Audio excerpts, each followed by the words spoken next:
Boa noite, meus amigos. Estamos aqui de volta. Como sempre, começamos nosso programa invocando a Santíssima Virgem Maria, o Santo Padre Pio de Pietrelcina, para que roguem a Deus que nenhuma injustiça se cometa nesse programa. Quero dar aqui uns avisos. O pessoal que está tentando assinar o Seminário de Filosofia, mas está tendo dificuldade ali com o link de mensagem, por favor, escreva para contato@seminariodefilosofia.org. Dê preferência a este endereço. Não mande mensagens através do site. Escreva direto para contato@seminariodefilosofia.org. Segundo aviso, ainda há tempo para vocês se inscreverem para o curso sobre filosofia política de Eric Voegelin, que será realizado aqui em Colonial Heights, de 27 de abril a 2 de maio.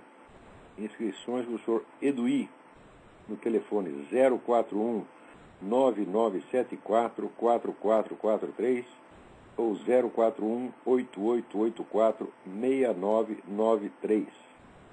Os mesmos telefones servem para inscrição no curso de Cosmologia e Simbolismo Tradicional, que será dado pelo meu filho Luiz Gonzaga de Carvalho Neto, o Gugu, em data que eu não lembro, mas o curso vai durar 1 ano. Então vocês podem usar o mesmo telefone. Aqueles que estão esperando para entrar no curso regular de filosofia do Seminário de Filosofia, esperem mais uma semana, no máximo 10 dias, que isso aqui eu já vou colocar no ar a primeira aula, tá certo? Provavelmente uns 2 ou 3 dias antes da aula eu coloco um aviso, mas a primeira aula já vai entrar no ar daqui a pouquinho, tá bom?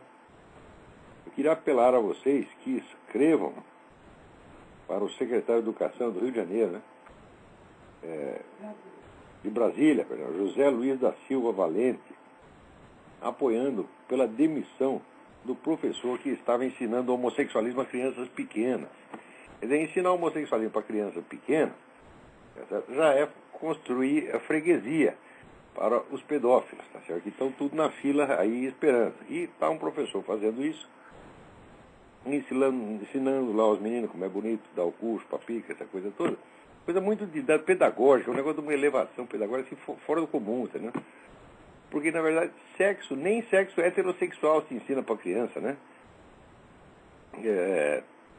A não ser que você haja uma expectativa, uma indução deles à prática do sexo prematuro, né? Nem heterossexual, nem muito menos homossexual. Então tá lá o professor fazendo essa putaria lá na sala de aula, e o secretário José Luiz da Silva Valente demitiu o sujeito. Naturalmente recebeu pressões, né, de toda a mesa, porque você sabe que proibir falar de homossexualismo para crianças pequenas, você sabe que é fascismo, é crime hediondo, é crime contra a humanidade, não é isso? Se você ouvinte, você não ensinou o seu filho desde pequenininho a chupar pica, você é um fascista, você é um nazista, tá certo? Você é culpado de assassinato em massa. Sabia dessa? Pois fique sabendo. Aliás, eu queria recomendar aqui a vocês um livro do professor Paul Gottfried, Multiculturalism and the Politics of Guilt, Multiculturalismo e a Política da Culpa, publicado pela Universidade de Missouri. É um livro extremamente importante, ele toca alguns assuntos que eu, assim, no final do Jardim das Aflições eu tinha tocado, mas o Jardim das Aflições já tem mais de 10 anos, tá certo? E ele está com uma análise muito mais atualizada disso aí, que é o fato de que esse movimento esquerdista internacional, ele adiou, né, a implantação do socialismo, da economia socialista, adiou ou talvez até tenha desistido dela, pensar que isso aí não funciona mesmo, e passou a atuar numa área muito mais perigosa, que é o controle da vida pessoal. Quer dizer, o Estado, através da sua Previdência Social e outras instituições, empenhados em mudar radicalmente os valores, né, e o senso de orientação das pessoas na vida. Por exemplo, no Brasil houve essa pesquisa da Fundação Perseu Abramo que 99% dos brasileiros é contra o homossexualismo. Então, o que o governo vai fazer? Ficar quieto com relação ao homossexualismo? Não, ele vai ensinar essas 99% de pessoas, 99% de brasileiros, que eles estão errados. Quem está certo é o governo. Quem é o povo, né, para decidir o que o governo tem que fazer? O governo é que tem que decidir o que o povo tem que fazer. E vocês pensam que isso é uma exceção, que é uma coisa que acontece no Brasil? Não, isso é uma política mundial que está sendo implantada há mais de 40 anos. De início veio lentamente, né, com coisas assim, tipo antitabagismo, tipo coisa de você não pode comer gordura e tal, e termina, né, dizendo quais são os princípios morais que você tem que seguir. Quer dizer, um Estado auto-intitulado mentor da população. Mas ele não se limita a ensinar, ele também cria novas legislações e intimida e pune aqueles que não estão de acordo com as novas regras. Então, há uma obra de engenharia social, engenharia psicológica sendo implantada em escala mundial. É uma coisa brutal. Quer dizer, isso praticamente vai ficar como na China, só tem liberdade de tipo econômico. E mesmo assim é liberdade econômica para quem tem muita grana. E o resto é tudo controlado pelo Estado. Então eles fizeram uma espécie, vamos dizer, de socialismo, né, às avessas. No início eles queriam controlar a economia, já viram que não dava. Bom, então a gente deixa a economia, mas de vingança a gente controla tudo mais, né, e aperta ali os parafusos para que ninguém possa respirar, ninguém possa dar uma queixa, né, e qualquer coisa que você escapa vamos dizer, da norma, você é chamado de fascista. Quer dizer,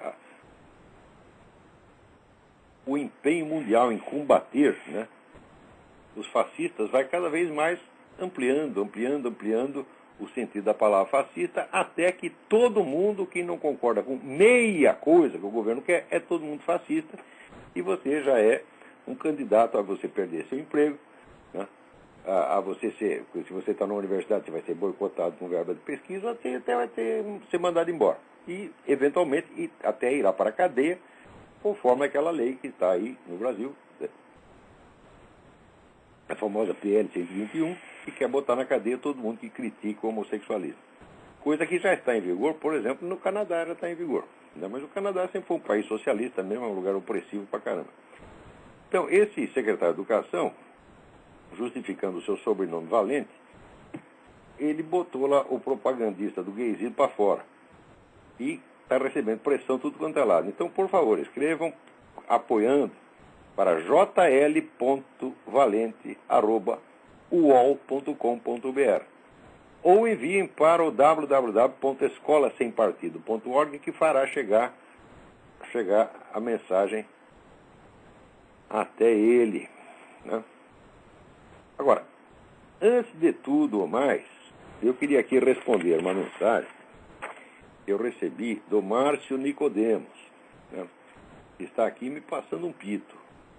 No último Trout Speak, 16 de fevereiro, o senhor disse, aspas, a Opus Dei é um bando de boiolas, não faz absolutamente nada, fecha aspas. Aí prossegue ele, não é verdade. Não pertenço à obra, mas frequento algumas atividades e tenho bons amigos lá. A Opus Dei tem um excelente trabalho de formação espiritual com orações, missas, palestras, recolhimentos, retiros, apostolado, confissão e direção espiritual. Realiza inúmeros trabalhos sociais e tem um trabalho muito bom de formação intelectual com palestras, cursos, etc. Alguns membros admiram o seu trabalho e estudam a sua obra. Alguns membros rezam pelo senhor. Muito obrigado. E o senhor sabe disso. Sei, de fato sei. São homens íntegros, firmes na fé, estudiosos, trabalhadores. Portanto, espero que o senhor se informe melhor, pense bem e se retrate no próximo programa. Então, muito bem, eu não disse que eles não são cristãos, não disse nem mesmo que eles não são devotos. Eu sei que eles são cristãos, são devotos porque eu os conheço. O que eu disse é que são boiolas. E boiola não disse no sentido sexual, evidentemente. Boiola no sentido ideológico. O que é boiolice ideológica? Consiste no seguinte, o sujeito ser contra determinadas coisas, mas jamais combatê-las em público. Agora, se você diz que o Opus Dei está fazendo alguma coisa, eu vou te lembrar um negócio. O Papa Pio XII, em 1953, dizia que nós tínhamos que combater o comunismo, tá certo? Até o ponto da morte. Nós tínhamos que oferecer a nossa vida, tínhamos que arriscar a nossa vida para combater o comunismo, tá certo? Já onde o Papa Pio XI, na encíclica Divini Redemptoris, é isso, enfatizava que ele mesmo jamais tinha parado de falar contra o comunismo. Ela enfatizava que a igreja jamais tinha silenciado contra o comunismo. Depois ela veio a silenciar, mas até a época, né, não tinha silenciado. E citava os seus antecessores que tinham botado a boca no mundo contra o comunismo, citando aí, né, as encíclicas Miserentissimus Redemptor, 40º ano, Caritate Christi, Acerba Animi, Delectissima Nobis e outras. Quer dizer, a igreja não parava de falar nisso. É isso. Diz aqui, Pio XI, tá certo? Um poderoso fator que auxilia a difusão do comunismo é a conspiração de silêncio por parte de um amplo setor da imprensa não católica no mundo. Dizemos conspiração porque é impossível explicar de outra maneira por que a imprensa, em geral, tão ávida de explorar mesmo os pequenos incidentes da vida, foi capaz de permanecer em silêncio por tanto tempo a respeito dos horrores perpetrados na Rússia, no México e mesmo na Espanha. Tá certo? Então, note bem, o Papa Pio XI está acusando a mídia inteira de conspiração de silêncio com relação aos crimes comunistas. Agora, se ele está condenando até mesmo a imprensa leiga, você imagina as organizações cristãs que têm a obrigação não somente de denunciar dia e noite os maiores crimes já cometidos contra a humanidade e denunciar o maior inimigo que a igreja já teve em 20 séculos de história, mas tem a obrigação de oferecer a sua própria vida. Agora você me diga, ô Márcio Nicodemos, quantos jornais anticomunistas a Opus Dei publica? Né? Quantos programas de televisão anticomunistas ela publica? Quantos manifestos contra os crimes do senhor Fidel Castro, tá certo? A Opus Dei publicou. Quantos manifestos contra o Foro de São Paulo a Opus Dei promoveu? Ela não fez nada disso. Eles deixam, eles que são pessoas importantes, são pessoas de poder, são presidentes de empresa, são magistrados, tá certo? São políticos, tá certo? São militares de alta patente, tá certo? Esses todos deixam os pobres, tá certo? Desamparados, solitários, como eu e Graça Salgueiro, lutando no fronte, enquanto eles vão fazer retiro e ficar rezando como velhas. Pois então, repito, são boiolas mesmo. São boiolas mesmo em vocês, nesse sentido. Vocês são infiéis, porque os papas foram muito claros, e mais ainda, no milagre de Fátima, que foi o acontecimento mais importante da história humana desde o nascimento de Jesus Cristo. Nossa Senhora desceu à terra, apareceu deixou a mensagem para 70 mil pessoas que assistiram à dança do sol, quer dizer, provocou um fenômeno astronômico absolutamente fantástico, majestoso e espetacular, como nunca se viu. Tudo isso para chamar a atenção para um perigo, que era de que a Rússia espalhasse os seus erros pelo mundo e inaugurasse uma perseguição de cristãos como jamais tinha havido na história. Ela anunciou isto. Agora, você não quer dizer que, claro, Nossa Senhora mandou rezar o terço, mas ela não mandou fazer só isso. Ela mandou você ficar escondidinho em casa. Se ela quisesse silêncio em torno disso, ela ia reunir 70 mil pessoas e fazer o maior espetáculo que já se viu nos céus, tá certo? Desde a criação. Ora, Nossa Senhora quer que vocês façam barulho, quer que vocês combatam, quer que vocês façam como o Papa Pio XI, que diz, jamais silenciei. Como eu que não presto, não vou me comparar ao Papa Pio XI, que eu comparo com o Papa Pio XI, eu sou uma pulga, eu sou um cocô de pulga. Você está entendendo? Aquilo era um homem santo, eu sou filho da puta, mas eu estou cumprindo aqui a minha obrigação, porque foi o que Nossa Senhora mandou fazer. E você, quando tem dúvida, por exemplo, às vezes a igreja está dividida, um sujeito fala uma coisa, outro fala outra, tá certo? Mas o que Nossa Senhora falou não é dúvida, não há dúvida alguma. Você está entendendo? Ela deu uma ordem muito clara. Então, não é só para rezar o terço. Tá certo? Ela não quer descrição. Agora, veja, tem pessoas que reduzem esse combate de vida e morte contra o maior inimigo que a igreja teve, eles reduzem a questão, vamos dizer, de uma polidíssima divergência político-ideológica. E querem tratar os comunistas muito bem, como se fossem pessoas respeitáveis e não os criminosos, assassinos, tarados que são. Como se merecessem respeito. Quer dizer, isso é o que a igreja chama de respeito humano. Vocês todos da Opus Dei, vocês tratam, tá certo? A turma do Foro de São Paulo, dos partidos comunistas, os terroristas todos, com respeito humano. Vocês silenciam e ficam lá rezando como velhinhas. Quer dizer, na hora que o inimigo chega e ataca, os homens têm que sair para lutar.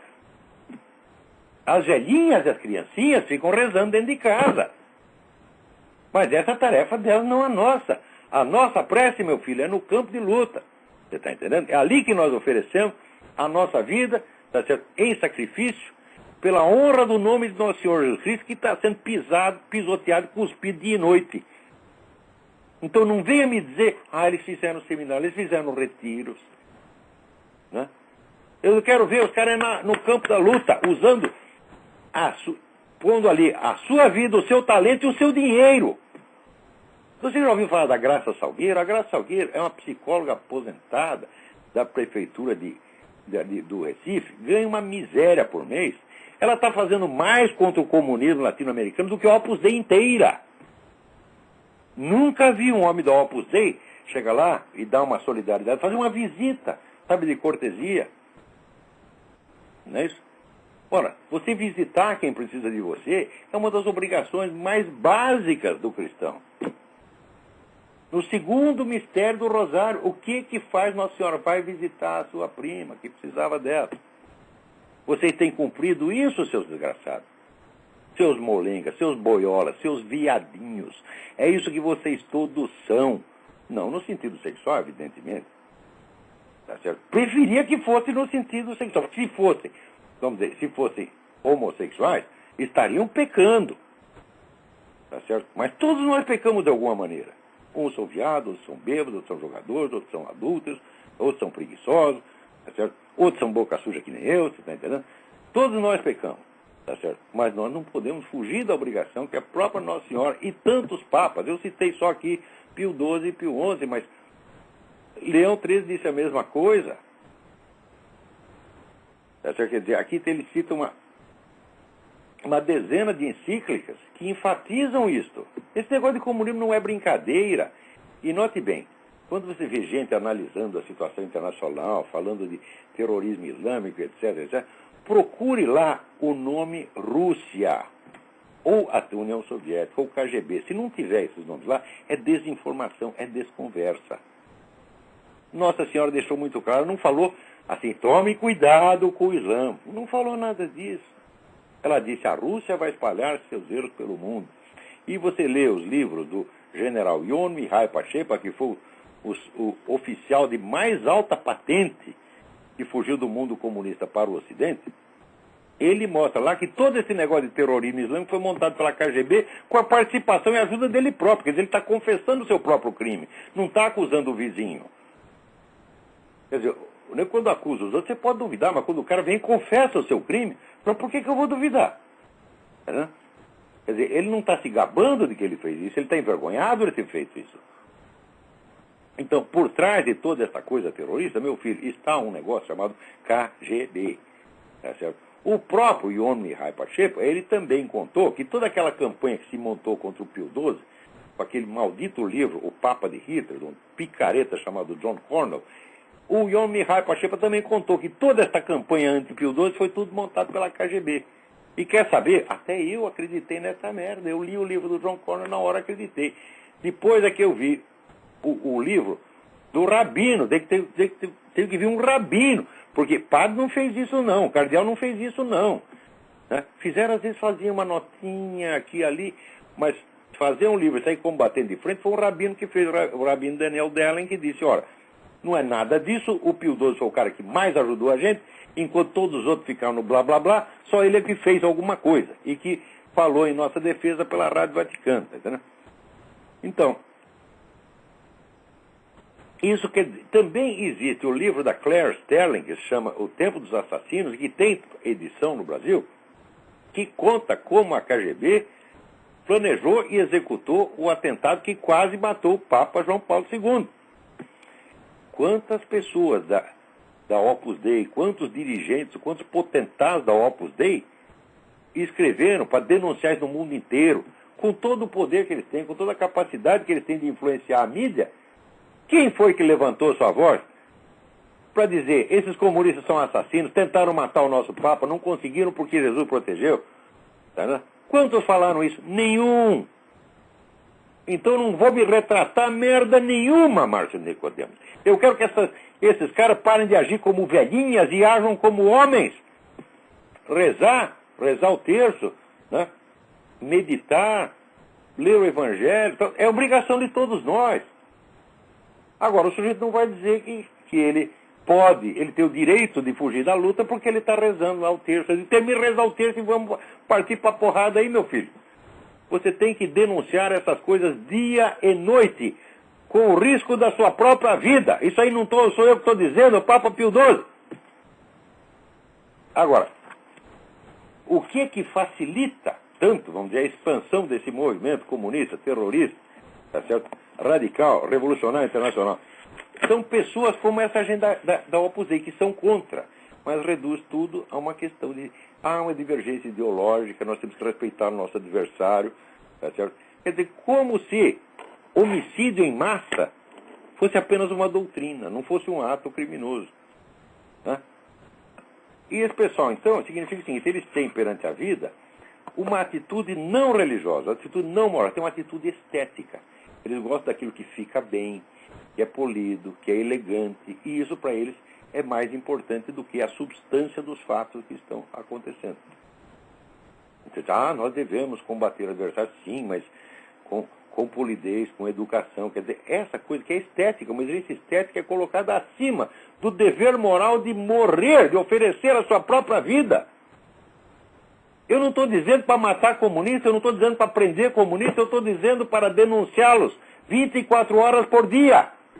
E daí vai aquela besta daquele Rodrigo Pedroso dizer, o Olavo quer que a igreja seja um think tank comunista, anticomunista. Não sou eu, sua besta, é Pio XII, é Pio XI, é Nossa Senhora.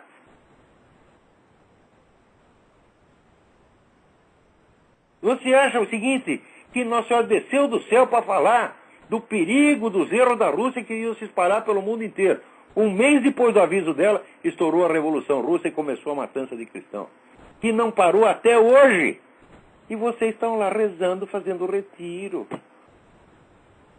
E não quer que eu chame de boiola? Olha, eu chamo de boiola por caridade. Porque eu devia dizer, são traidores e cúmplices do inimigo. É isso que eu deveria dizer. Mas eu não digo isso porque eu sei que isso não está nas intenções dele, pelo menos não está na intenção da maioria. Se bem que pode ter gente lá infiltrada. Recentemente, saiu um depoimento de uma senhora chamada Bella Dodd, que tinha já escrito um livro de memórias a respeito da participação dela na espionagem comunista, mas tem um detalhe que ela não tinha contado no próprio livro, e que recentemente divulgou, que foi a infiltração maciça de gente da KGB dentro da igreja, mas desde os anos 30. E ela mesma disse, eu pessoalmente coloquei 1.200 pessoas lá dentro. Uma pessoa colocou.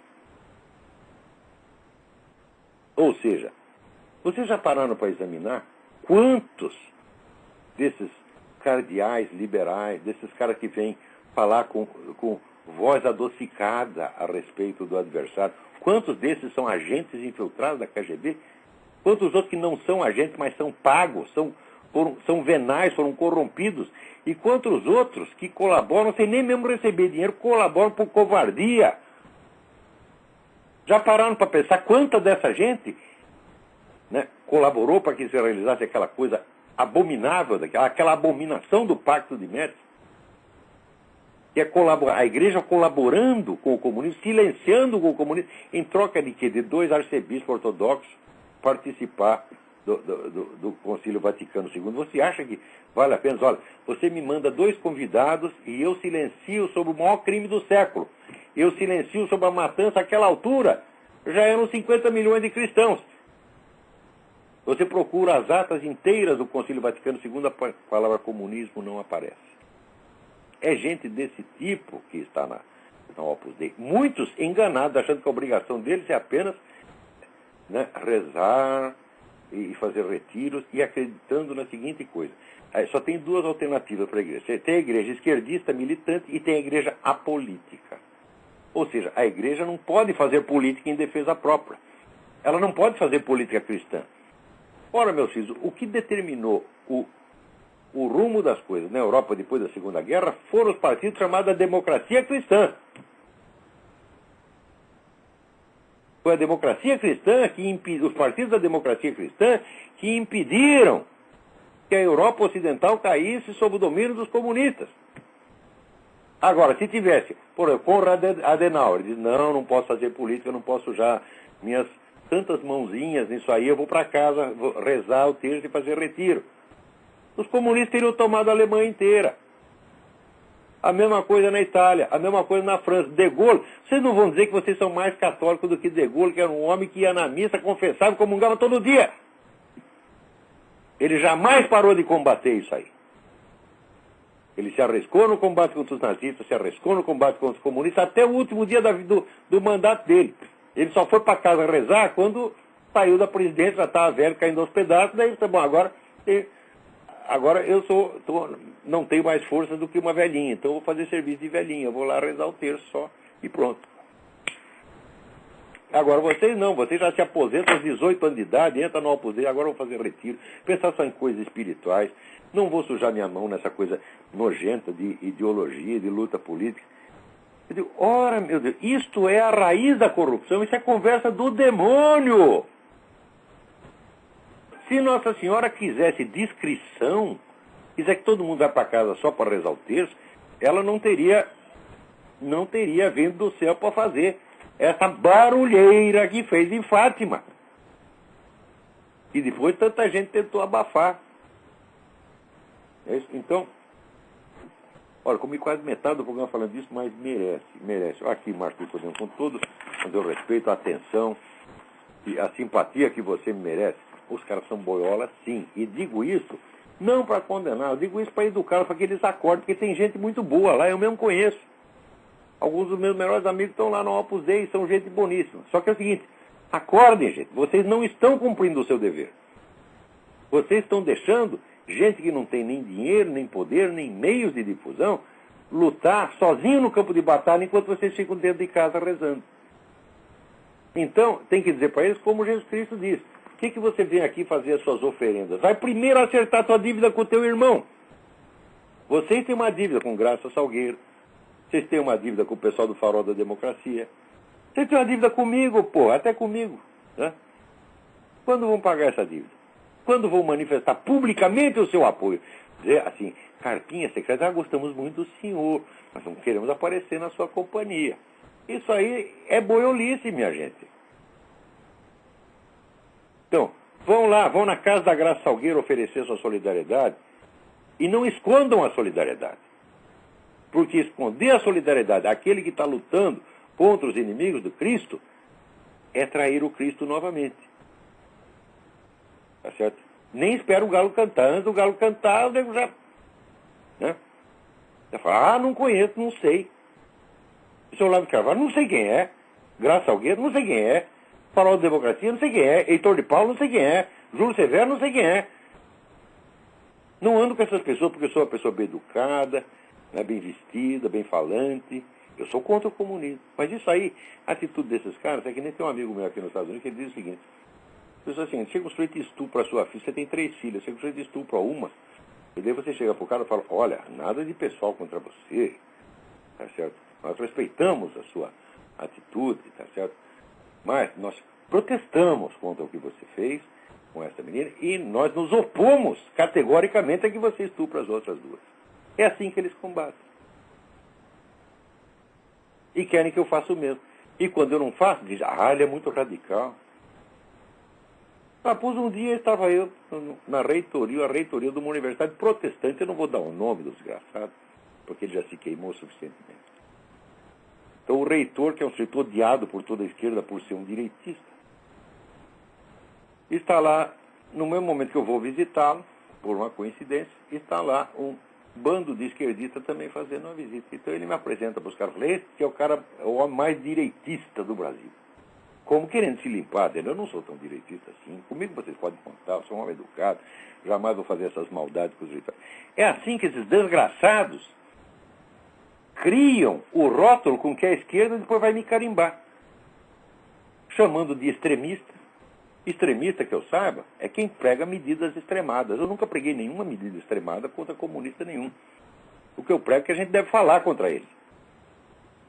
Eu nunca disse que devemos prendê-los, que devemos bater neles, se bem que às vezes merece apanhar. Tá certo? Mas se eu tiver que bater algum comunista, eu vou bater pessoalmente, eu não vou mandar a polícia atrás deles para bater. Isso é outra covardia também. Tá certo? Então, nunca preguei nada de extremado contra ninguém. E nem medida extremada de maneira alguma. Aliás, eu raramente dou sugestões quanto ao que se deve fazer em política. Eu me limito a analisar o que está acontecendo. É isso. E falar a favor das coisas que me parecem boas e contra as que me parecem más. Mas nunca na clave do planejamento. Eu não tenho planos políticos para oferecer. Eu não tenho uma ideologia para vender, minha gente. Então como é que eu posso ser extremista, meu saco? Agora, esses caras são essas pessoas omissas, você está entendendo? E cúmplices passivas, são essas que fazem com que o rótulo de fascista, extremista, etc., possa ser grudado facilmente em qualquer pessoa que não seja tão covarde quanto ele. Quer dizer, qualquer um que fale, né? E fale com a veemência devida, passa a ser extremista. Vocês são culpados disso, gente da Opus Dei. Então, vocês é que me devem não somente desculpas, mas reparações. Vocês devem a mim, a Graça Salgueiro, a todas as pessoas valentes que têm corrido o risco para defender vocês. Nós, sem recursos, sem meio nenhum, nós defendemos vocês. Vocês jamais nos defendem. Mas, dizem, nós admiramos muito o senhor. Pega essa sua admiração e enfia no cu. Você está entendendo? Ou tu vem lutar junto comigo, ou não diz que me admira, porque eu não preciso de admiradores, porra. Olha aqui, tá aqui minha mulher me ama, minha filha me ama, meu filho me ama, meus cachorros me amam, meus amigos me amam. Acabou, eu não preciso de tanto amor assim, eu não preciso de admiração. Quem precisa ser admirado por todo mundo é líder de massas, é Adolf Hitler, é Stalin, é Che Guevara, é esses que querem ser amados. Eu tô cagando pro seu amor, meu filho. Eu preciso de companheiros de luta, gente que vem aqui se arriscar junto comigo. Como eu me arrisquei minha vida inteira. Minha vida inteira não, pelo menos nos últimos 15 anos. Antes eu era burro demais para entender que precisava fazer isso. Não foi por covardia, não, foi por burrice. Agora que eu percebi o que tem que fazer, não me interessa se tu é valente ou covarde, tu vai ter que lutar do mesmo jeito, porra. Muito bem, vamos mudar de assunto. Finalmente, a questão da nacionalidade do Obama apareceu no Senado. Graças ao senador Richard Shelby, do Alabama. Diz, olha, todo mundo tem que ser um cidadão nascido na América para ser presidente. Ninguém é exceção. Tá certo? Dizem que o Obama nasceu no Havaí, mas eu não vi nenhuma certidão de nascimento, porque aquela merda que ele publicou não é uma certidão de nascimento. Tá certo? Aquilo lá não tem valor nenhum. E, ademais, aqui está, no site do Barack Obama, do partido da campanha do Obama, foi obviamente falsificada. Tem o laudo do Ron Polarek de 200 páginas examinando aquilo, não pode ser autêntico em hipótese alguma. Tá certo? Então, acharam que podia silenciar, sempre na base. É aquele truque de, assim, fazer você sentir que o que você está fazendo é vexame. Você está pagando mico. Você é teórico da conspiração, todo mundo vai rir de você. Tá certo? Olha, quem tem medo de riso, quem tem medo de gozação, não é cristão jamais. Porque Cristo, nosso Senhor Jesus Cristo, foi objeto de tudo quanto é gozação. Cristo pagou todos os micos, pagou todos os nossos micos antecipados. Agora você não quer nem um miquinho, nem um feto de mico você quer, porra.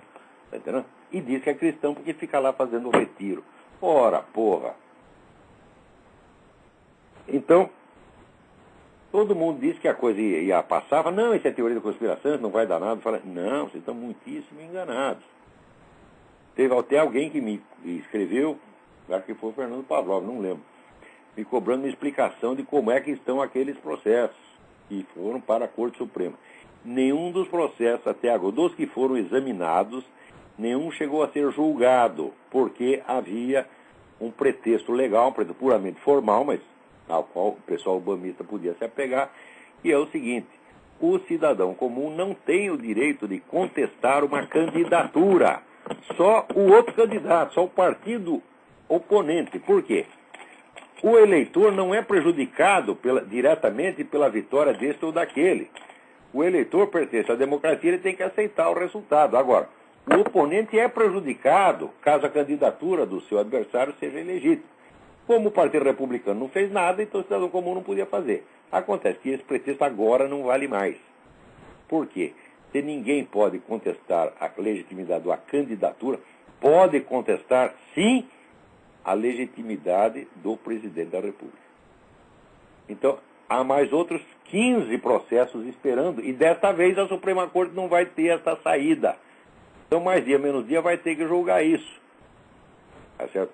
Então, fizeram o possível para abafar, onde foi a notícia mais importante de todos os tempos, porque o que o Barack Obama montou foi a maior fraude conhecida na história humana, enganou o país inteiro.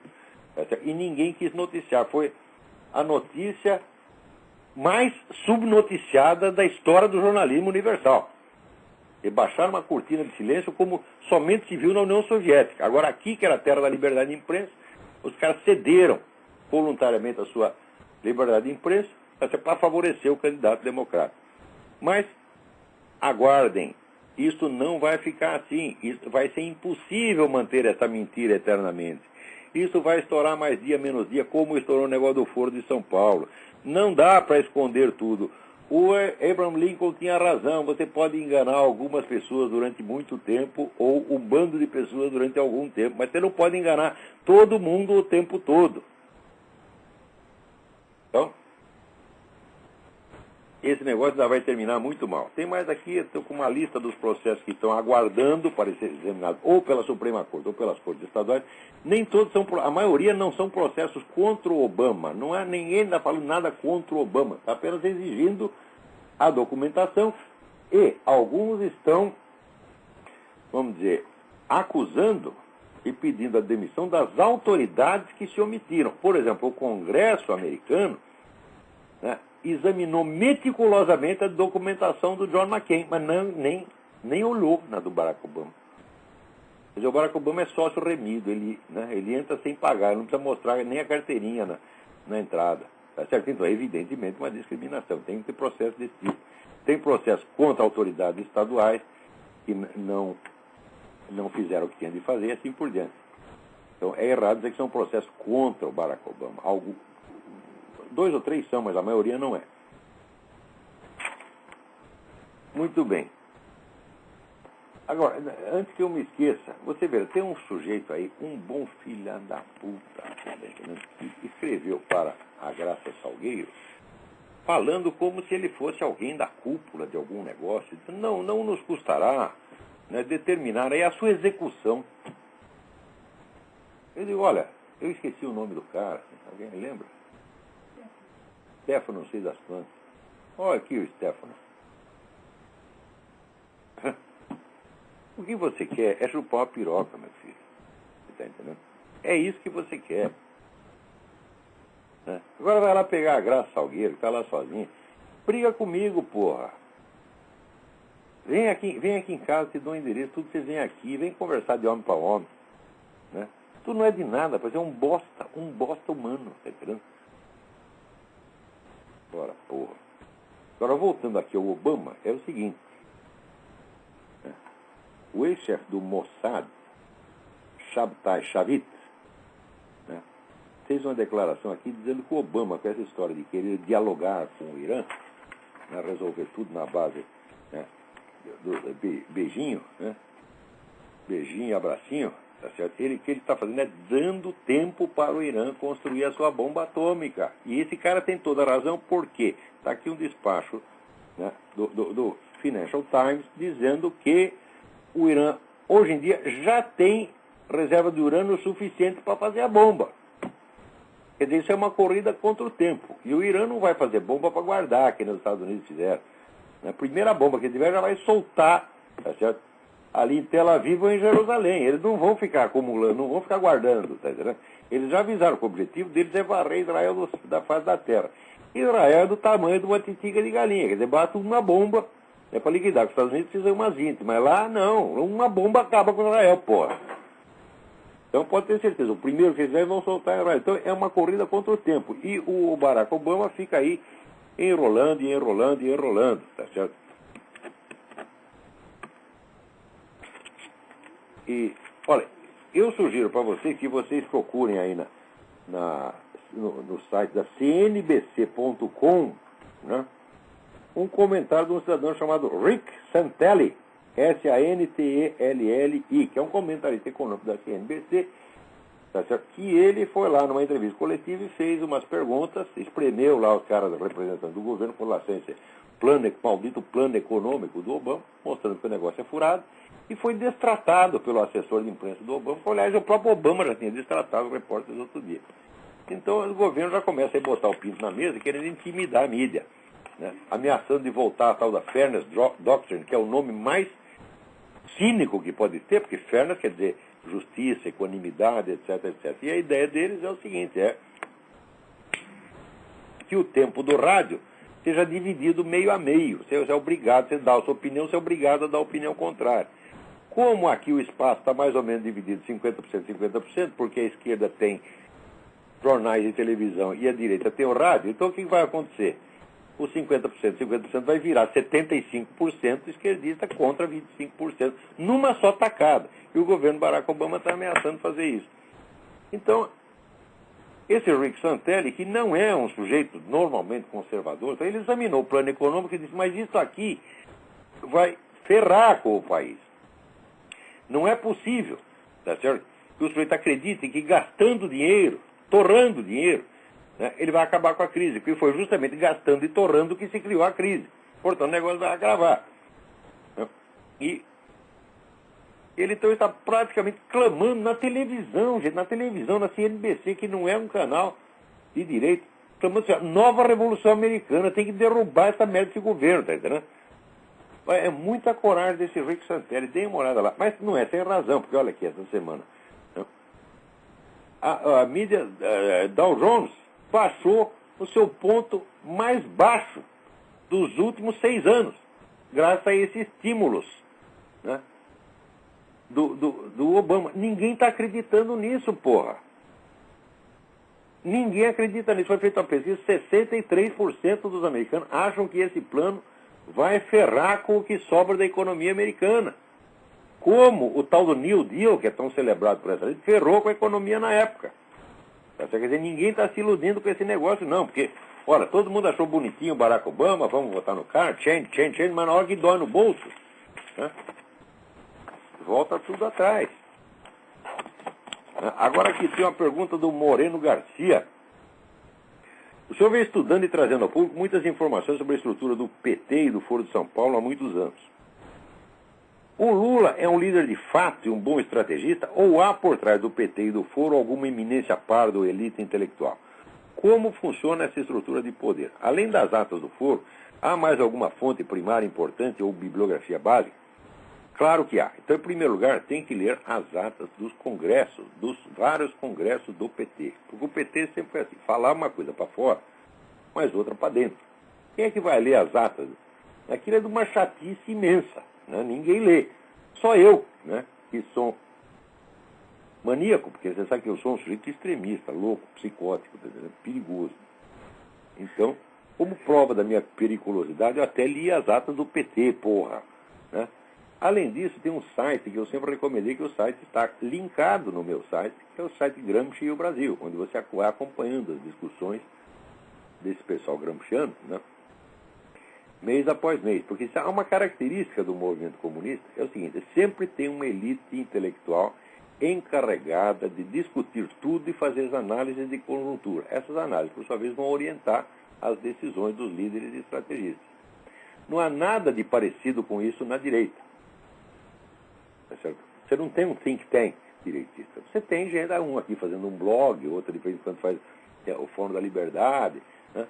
Mas, primeiro que, e tudo isso somado, é ínfimo em relação aos recursos que tem o esquerdista. Agora, essa turma do Foro de São Paulo, não se passa uma semana que você não tem a reunião do grupo de trabalho do Foro de São Paulo em algum em alguma capital da América Latina. Então, essa elite intelectual ela existe, é ativíssima. Está continuamente reajustando o seu diagnóstico de conjuntura e sugerindo novas linhas estratégicas. Isso não é só no Brasil, isso é no mundo inteiro. Eles estão continuamente fazendo isso. Agora, eu tentei convencer o pessoal de empresas, né, o pessoal de Forças Armadas, falando, não precisamos fazer, tem que começar a fazer isso de alguma maneira. Análise de conjuntura, não é propaganda, não é sair escrevendo em jornal, são análises científicas que tem que ser feitas, tá certo? Então, mais de 10 anos atrás eu propus uma pesquisa sociológica sobre a mídia brasileira. Eu não conhecia um tostão para fazer a pesquisa, eu não podia fazer sozinho, por quê? Porque eu precisava de, digamos, 50 garotos saindo em campo para fazer as pesquisas. Então não dá. Então, também não posso botar, eu não posso botar meus alunos para trabalhar de graça para mim. Então, não tinha dinheiro, não se fez a pesquisa. Então, esse pessoal, eles entendem que tudo no movimento político gira em torno do que os intelectuais estão diagnosticando. Eles sabem qual é a função dos intelectuais. Agora, o pessoal da direita, não.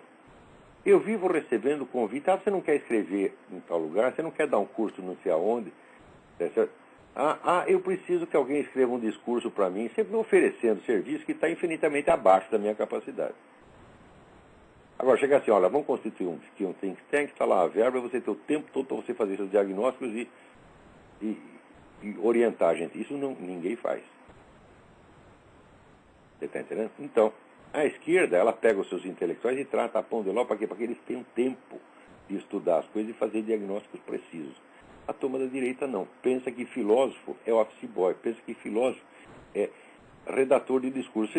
O Zé Guilherme Melchior não redigiu discurso para o João Leitão de Abreu, para o presidente Médici. Redigiu, porra. Como é que pega um homem do gabarito do Zé Guilherme Melchior para escrever discurso? O Zé Guilherme Melchior deveria ter mandado tomar no cu. É isso? Como eu mandei tomar no cu o sujeito lá do partido dito de direita que queria me oferecer R$5.000 para escrever uns artigos para ele. Tem que mandar tomar no cu. Tá certo? Aqui, meu filho, eu sou um filósofo, eu sou um scholar, eu sou um estudioso, eu sou um erudito. Eu não estou aqui para escrever para você as suas ideias. Ao contrário, você tem que aprender com as minhas ideias. Tem que sentar ali na minha escolinha e aprender direitinho. Isto se refere a todos os políticos, generais, empresários do Brasil. Se vocês tiverem gabarito para ser meus alunos, é porque vocês são muito inteligentes. Nenhum de vocês será jamais meu patrão. Nunca. Se der dinheiro para algum projeto meu, tá certo? Isto não vai representar nenhuma obrigação minha para com você. Eu vou tratar você como qualquer outro aluno. Aluno que não tem um tostão para pagar, receberá a mesma atenção que você recebeu. Tá certo? Então, pelo menos isso a esquerda já aprendeu. Tá certo? Claro que os intelectuais deles não têm nem a minha consistência, nem a minha seriedade, nem nada, mas eles trabalham. Eles trabalham e se esforçam. E eles são o núcleo. Agora, você não vê uma pessoa da direita lendo os escritos desses intelectuais. Eles leem no máximo declaração de líderes, que são a espuma, que são a periferia do movimento. Então, é por isso que não entendem nada do que está acontecendo. Nos escritos intelectuais orgânicos do partido, aqui você vai ver, com 10, 20 anos de antecedência, a estratégia que eles vão seguir no futuro. Ninguém pode fazer algo que ele não pensou. Primeiro tem que pensar para depois fazer. Então, você tem que ver aonde está a atividade intelectual. É dali que vai sair a política no futuro. Agora, o pessoal da direita não entende nem isso. Né? Ai, meu saco, quanta burrice, né? O nosso tempo está quase chegando ao fim. Né? Vamos ver o que mais temos de urgente aqui. Mais uma notícia do Obama reduzindo o arsenal nuclear. Quer dizer, a China, a Rússia, a França e a Inglaterra estão aumentando seu arsenal e aperfeiçoando e modernizando. Os Estados Unidos estão deixando todas as suas ogivas de envelhecerem e ainda quer jogar fora, porra. Quer dizer, não é possível. Olha, o pessoal que votou nesse cara estava com merda na cabeça. Agora, nem tudo está perdido. Em Israel, você viu lá, quem vai ser o primeiro-ministro? Vai ser o Benjamin Netanyahu, que é um sujeito que tem 2 bolas no meio das pernas, tá certo? Não é 1,5, tá certo? Não é bola alugada, como as pessoas têm que alugar. Né? Então, é dele mesmo. Então, eu sei que agora Israel não só vai fazer o que tem que fazer, mas vai pressionar os Estados Unidos para também que faça o que tem que fazer. Porque aqui, meu filho, se for contar com os judeus americanos, você está ferrado. 72% deles votaram no Obama. Porra, a gente está fazendo o possível para defender Israel e vocês mesmo estão fudendo com o negócio, porra. Assim não dá. Né? Quando aparece, né, um bispo que falou do Holocausto, todo mundo se mobiliza contra o bispo. Que não tem importância nenhuma, que a opinião do bispo não fede nem cheiro, não tinha 5 pessoas que conheciam a opinião do bispo. Mas quando chega na hora de votar, vota no Barack Obama, que é o cara que está comprometido com esses árabes até a goela. Para vocês têm merda na cabeça, porra? Né? Todo mundo diz, não, os judeus são espertos, eles dominam o mundo. Porra, esperto uma pinóis, é um bando de trouxa. Não digo que são boiola, judeu não é boiola, é valente. Mas tem merda na cabeça, porra. Ou veja aquela Barack Obama falando bonito, eles tudo, vamos votar, vamos votar. Porra! Agora, o judeu que está em Israel não é idiota como vocês. Porque lá eles levam bomba. Agora vocês ficam aqui no bom e do melhor, né? Assistindo aquela televisão de tela panorâmica, tem a tela de 15 metros, né? E achando tudo lindo, vendo o show da Madonna, vendo, né, esse show de viadagem no Oscar. O judeu americano é isso, porra. A vida aqui tá muito boa. Devia mandar esse filho das putas tudo lá pra faixa de Gaza. Digo, olha, tu vai lá pra ver o que é bom pra tosse e vê se você... Daí reconsidera se você quer votar no Barack Obama. Né? Então, aí, parabéns, Netanyahu. Manda bala aí. Né? Então, olha, eu acho que o nosso tempo já acabou, né? Então... Aqui, aqui o Ivan Luiz Silva me manda aqui uma pergunta. É a pergunta assim, né? Eu falo essa pergunta, negócio da pergunta que não quer calar, eu lembro do Bruno Tolentino, que falava que é a crise de identidade do intelectual progressista. A pergunta que não quer calar. Mas o cu era de quem? Né? Então, aqui a pergunta é mais ou menos essa, porque ele pergunta assim. Ele diz que chega a fazer esquerdista e pergunta, me dá o nome de um inocente morto pela ditadura militar. Não tem nenhum. Todo mundo que a ditadura militar morou ou era terrorista ou era auxiliar de terrorista. Você pega as listas, é tudo gente, né?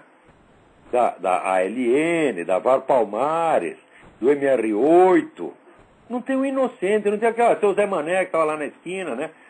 Foi, né, assassinado pela ditadura por ter ideias, né, comunistas. Tem um sujeito que foi morto por ter ideias comunistas, pô. Então, se matarem de ideia comunista, tinha que matar todos os universitários do país. Eles só mataram terroristas e colaboradores diretos de terroristas. Agora, o pessoal da esquerda matou um monte de inocente. Quando você põe uma bomba no aeroporto, meu filho, acerta um monte de inocente. Você põe a bomba na porta do consulado, você arranca a perna de um como arrancou do Armando Lovec. Então a lista de inocentes mortos pela esquerda é enorme. A lista de inocentes mortos pela ditadura é 0. Essa aqui é a pergunta que não quero calar. Mas o cu era de quem? Tá certo? Então, olha aqui. O Ronaldo L-A-U-X, pede para divulgar aqui o programa TV Confronto. E eu o faço com muito prazer, porque eu já vi vários programas de lá. É uma coisa muito interessante. Você procura no YouTube, né, no br.youtube.com, né? Olha aqui, vamos lá. Aqui. http://br.youtube.com/user/programa Confronto. Tem muita coisa interessante lá. Né? Estão fazendo um negócio muito bom e tem todo o meu apoio. Aqui, o Conde, né? O Conde me escreve, né? Lembrando, ó, Roxane, diga para o Olavo que o Kuomintang foi praticamente estruturado pelo Partido Comunista, já que seu chefe, o Sun Yat-sen, era pró-esquerda revolucionária, ainda que com viés nacionalista. Muitíssimo bem lembrado, porque no meu artigo anterior lá no Diário do Comércio, onde eu falava dos grandes assassinos em massa do século XX, eu lembrava o Kuomintang que dizia, olha, o Kuomintang, embora fosse contra os comunistas, era também revolucionário. Quer dizer, o Kuomintang é uma entidade montada pelo Partido Comunista, que depois ficou contra por algum motivo. Tá entendendo? Exatamente como todo mundo fala que a revolução de Fidel Castro derrubou lá um imperialista, um ditador imperialista que era Fulgêncio Batista. Quem botou o Fulgêncio Batista no poder foi o Partido Comunista, porra! Entendeu? E quem tirou ele não foi o Fidel Castro, foram os americanos. Os americanos não aguentavam mais. Falaram, pô, esse cara é um ladrão, só toma o nosso dinheiro, entendeu? E fica lá gastando com aquelas putas o tempo todo. Então vamos tirar. Eles tiraram o cara.